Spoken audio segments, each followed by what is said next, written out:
This is the original cover and I am devastated. It's books like this that make me hate that I have to do life. To me, it feels like a psychopath. Oh my God. I'd love to give this book a try. I'm not saying it's for me, so calm down. Who done it? I don't know who done it. It was 50% off. It's Black History Month. When I step into a bookstore, it really is my happy place.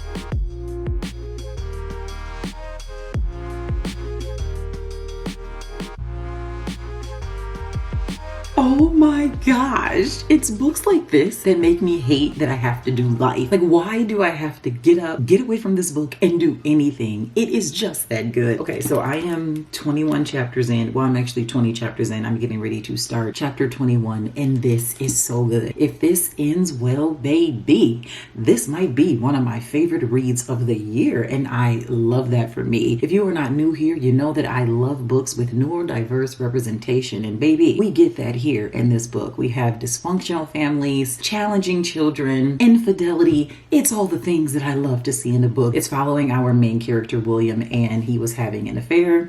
And the day that his mistress breaks up with him, his daughter, she actually goes missing. And everyone is coming forward and some of the people are obviously going to be lying. It's just so good. Like, it's keeping you on the edge of your seat. It's so captivating. I am extremely hooked. I just have so many unanswered questions that I need to get resolved immediately. Oh, hopefully this ends well for me. I hate it when you are halfway through a book and it's looking like it's going to be epic and great or a 5-star and then something happens and then you're just like, meh. As of now, everything is perfect. The only hiccup that I do have, there are a lot of characters being introduced to the story, so you do need to pay attention. It's a lot to keep up with. However, Miss Lapina here, she plots the story so well that it is very easy to follow. You just need to pay attention.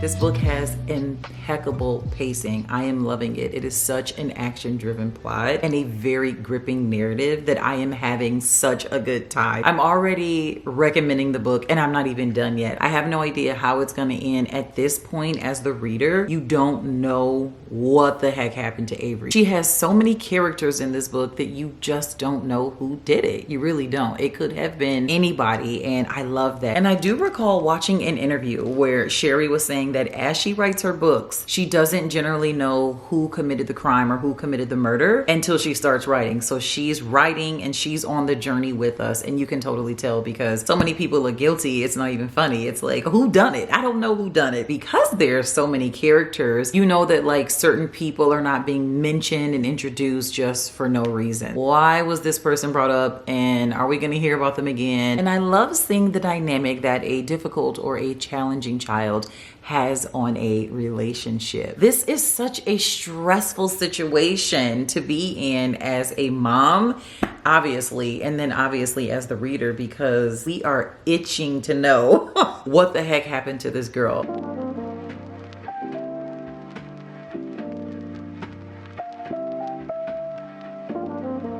Finished Everyone Here Is Lying and I have some thoughts. Most of the time I do not share a rating. Most of you that have been here for a while, you know that. Sometimes I do, sometimes I don't. Just because I feel like once you share a rating, it can deter some people from reading it. And just because I rated it that or I had that experience, you may not have that same experience. So I would rather just share what I liked, what I didn't like, how it made me feel, if I'm gonna recommend it, things of that nature, just to give you enough information if it's a book that you would like to read or not. I am going to share my rating on this book just because as I was reading, I thought it was gonna be a 5-star and it was not, but it was still a 4-star book. And before I read the book, it didn't give me 5-star energy, so I am pleasantly surprised. It was very addictive, it was very fun, and I really like how Sherry was not afraid to dive into certain topics and and it was really cool. It just gave the story so many layers. So many innocent people just get accused of anything if you look guilty. If somebody said you did it, if you was there, wrong place, wrong time, more than likely you might go down for the crime, whether you did it or not. I wasn't the biggest fan of Avery's character. I mean, I understand that the book refers to her as a difficult and a challenging child, but sometimes she was unbearable, okay? And she also was just so manipulative, and she, to me, feels like a psychopath. Oh my God. We generally don't think that way about kids, but she was giving kind of psychopath vibes. So I was like, dang, her character to me sometimes just felt a little unrealistic, but I don't know, maybe there are kids out there that are behaving this way, so maybe it's just not a natural thing for me to see. So I was just like, okay. But what I will say is she was wildly smart, and she knows how to play her parents. She knows who sees right through her, and she knows how to play on that, and I really like that about her character. I felt like we got to the ending kind of quickly. I do feel like we had a lot going on, and then there were so many suspects, but I do feel like Miss Pena did a very good job of wrapping it all up. So once the book did end, we were left knowing everybody's thoughts and how they felt about this, you know, child missing case. I do appreciate how she addresses certain things that you don't think about. The statistics, the longer that that child is gone, who you have your eyes on, and the different suspects that you look into versus the people that you don't look into, like all the stereotypes that goes on around missing child cases. It was just really cool. It was very fun. It's a very engaging and very entertaining read. I stayed up until midnight because I was like, okay, what happened to Avery? I need to know what the heck happened to her. And then once you find out what happens to her, you are just blown away. You're slightly in shock, and you just need to keep on reading to figure out, like, how are we gonna wrap this up, Miss LaPena? So highly recommend. Thought it was a good time. January started off with an excellent read. February is starting off with an excellent read. So hopefully I can keep this pace where at least I start the month out good. I probably won't do a January wrap up, but I do anticipate that I will do one for February. And speaking of February, I have some anticipated release books for February. I think it's just one. Yes, so the only anticipated release book that I have for February is A Love Song for Ricky Wilde, and it is by Tia Williams. January, I had 4 anticipated release books, and I have not read any of them. For now, I want to go do some book shopping because book shopping is always a vibe. Hopefully I can find family. If not, then obviously there's other books that we can always buy and bring home.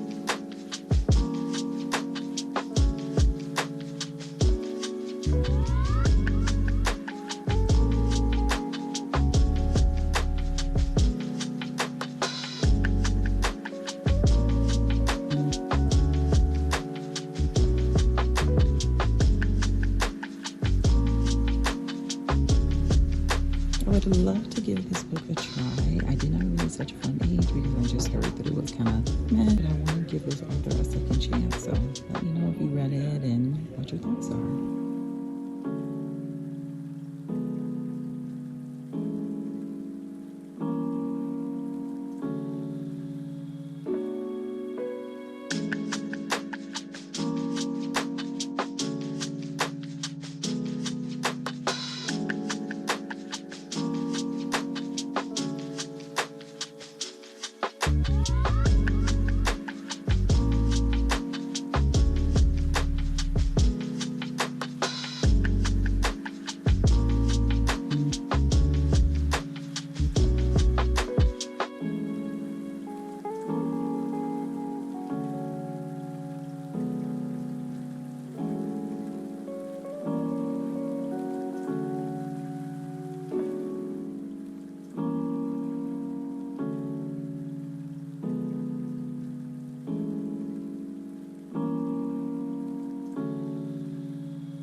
home from Barnes, and I am so excited to share what I got with you guys. Also, clearly I'm wearing something different. My hair is different. Ended up having to go to the hospital because I had like this skin rash thing going on. It was a hot mess. I am fine now. Tristan came home for the weekend. It was just a lot going on, and so I was busy momming and lifing, but we did still end up going to the bookstore, and it just made me so happy. When I step into a bookstore, it really is my happy place. I mean, the smell of the books, it's quiet, it's so organized, and the colors, everything about it just makes me so freaking happy. And so I stepped in there and I was just like, ah, like it was so funny. My soul needed that, and I am just so happy.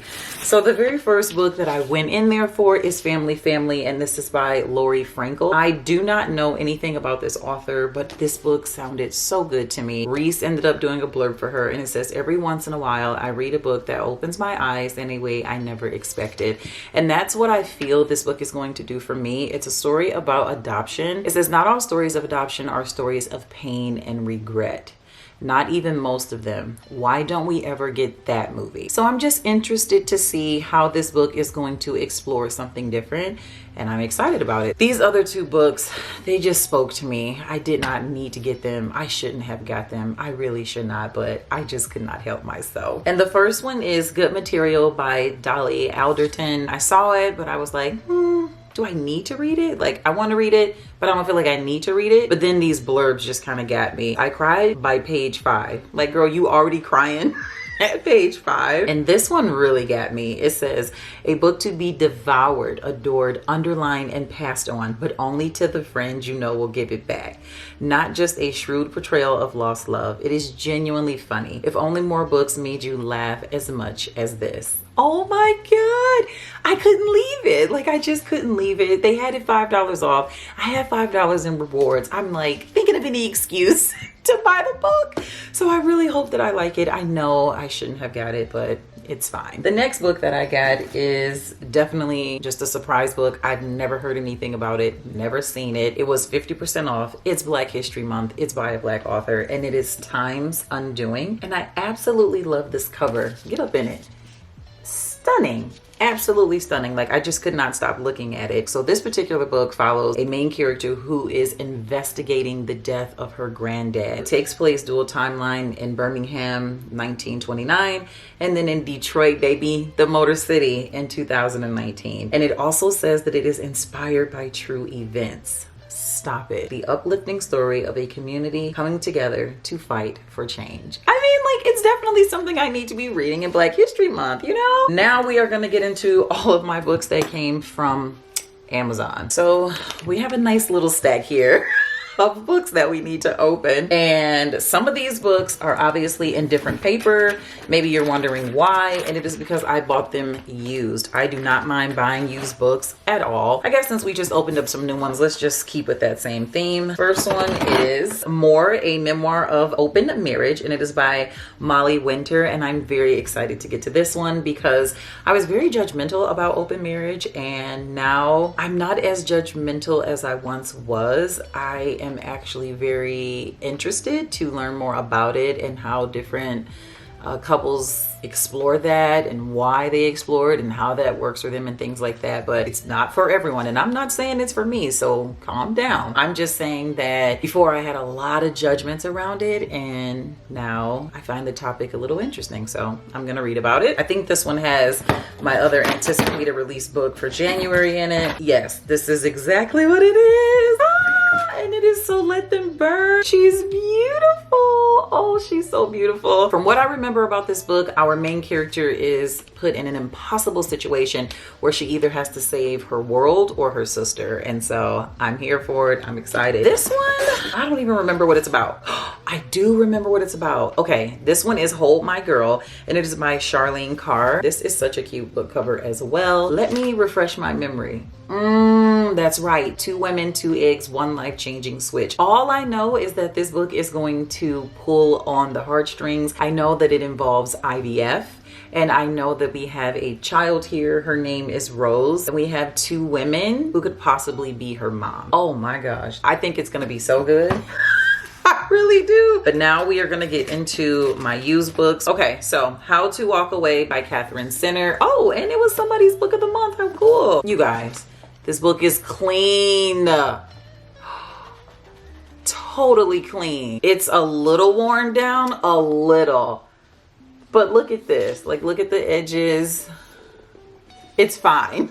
This book is totally fine. Let me take it out of the dust jacket. Oh, wow. It's fine. Oh, I'm so happy I got this used. So I got this book from the library a few weeks ago and I had to return it back. I started reading another book by her and I really enjoy her writing style. And I was like, you know what? I need to own one of her books on my shelf. I am constantly getting her books from the library. So I'm really happy to finally have a book by Catherine Sinner on my shelf. And this book was definitely under $10. Okay, now this one does look a little worn. This one is from Thrift Books and it's okay. It literally just looks like a library book and it is The End of Her. It is by Sherry LaPena, which I always have to stop before I say her name because if you just look at it, it looks like it's Shari LaPena, but it's really Sherry LaPena. But anyway, I read Not a Happy Family by her, and then as you know, we just read Everyone is Lying by her. I heard good things about this book.